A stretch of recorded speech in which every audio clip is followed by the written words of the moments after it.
एक रहस्यमयी गांव की डरावनी कहानी। भारत के उत्तर में स्थित एक छोटे से गांव सुरंगपुर में कुछ ऐसा हुआ जिसकी चर्चा आज भी हर जगह होती है। यह गांव घने जंगलों से घिरा हुआ था और यहाँ का मुख्य रास्ता एक संकरी पगडंडी से होकर गुजरता था।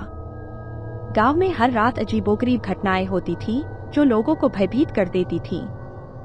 शाम ढलते ही लोग घरों में छुप जाते थे क्योंकि गांव के आसपास की हवाओं में एक रहस्यमयी सन्नाटा पसर जाता था। रहस्य की शुरुआत।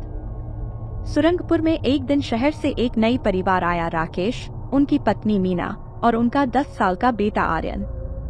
वे इस गांव में अपना नया जीवन शुरू करना चाहते थे और एक छोटी सी झोपड़ी में रहने लगे। शुरुआती दिनों में सब कुछ सामान्य था, पर धीरे धीरे राकेश के परिवार को इस गांव में अजीब चीजें महसूस होने लगीं। रात में उन्हें किसी के चलने की आवाजें सुनाई देती थीं।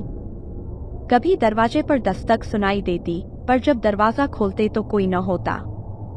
रात का खौफ। एक दिन राकेश ने देखा कि रात के समय आर्यन अजीब हरकतें करने लगा था। वह बिस्तर पर बैठकर हवा में बातें करता रहता और किसी अनजान व्यक्ति से सवाल जवाब करता। मीना ने भी एक रात उसे इस हालत में देख लिया और घबरा गई। अगले दिन राकेश ने गांव के बुजुर्गों से इस बारे में बात की।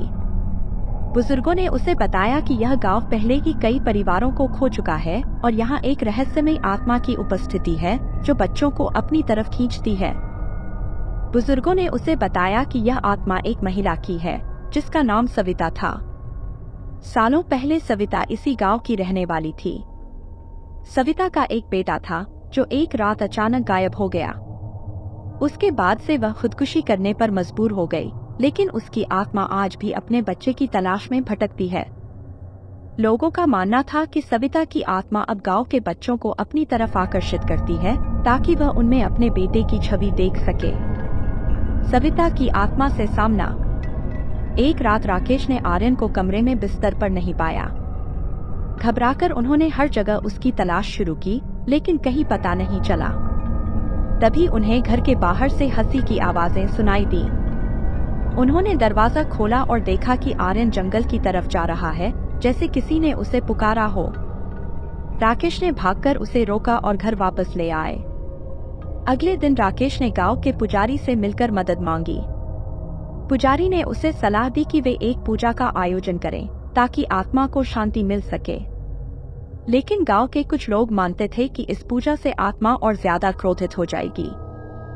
रात की आखिरी पूजा। पुजारी ने कहा कि यह पूजा पूरी रात चलेगी और किसी को भी घर से बाहर नहीं निकलना होगा। पूजा की शुरुआत होते ही आसमान पर घने बादल छा गए। तेज हवाएं चलने लगी और चारों ओर अजीबोगरीब आवाजें गूंजने लगी। पुजारी ने कहा कि यह आत्मा की शक्ति का संकेत है। गांव के लोग डर के मारे अपने घरों में दुबक कर बैठे रहे। पूजा के दौरान ही अचानक एक भयानक चीख सुनाई दी। राकेश का दिल धड़क उठा क्योंकि वह आवाज आर्यन की थी। उन्होंने देखा कि आर्यन अचानक बेहोश होकर जमीन पर गिर गया। पुजारी ने उन्हें शांत रहने का इशारा किया और मंत्रों का जाप जारी रखा। धीरे धीरे सुबह हुई और सविता की आत्मा शांत हो गई। आर्यन धीरे धीरे होश में आने लगा। भय से आजादी। उस रात के बाद से गांव में अजीब घटनाएं बंद हो गईं। आर्यन अब पहले जैसा सामान्य हो गया। राकेश और मीना ने राहत की सांस ली। गांव के लोगों ने भी मान लिया कि अब सविता की आत्मा को शांति मिल गई है। सुरंगपुर अब एक सुरक्षित जगह बन गया था जहां लोग रात में बिना किसी डर के सो सकते थे। निष्कर्ष। यह कहानी सुरंगपुर गांव के रहस्य और भय का प्रतीक है। यह हमें याद दिलाती है कि कुछ रहस्य और डर हमारे भीतर ही होते हैं, जिन्हें समझने और उनसे छुटकारा पाने की जरूरत होती है।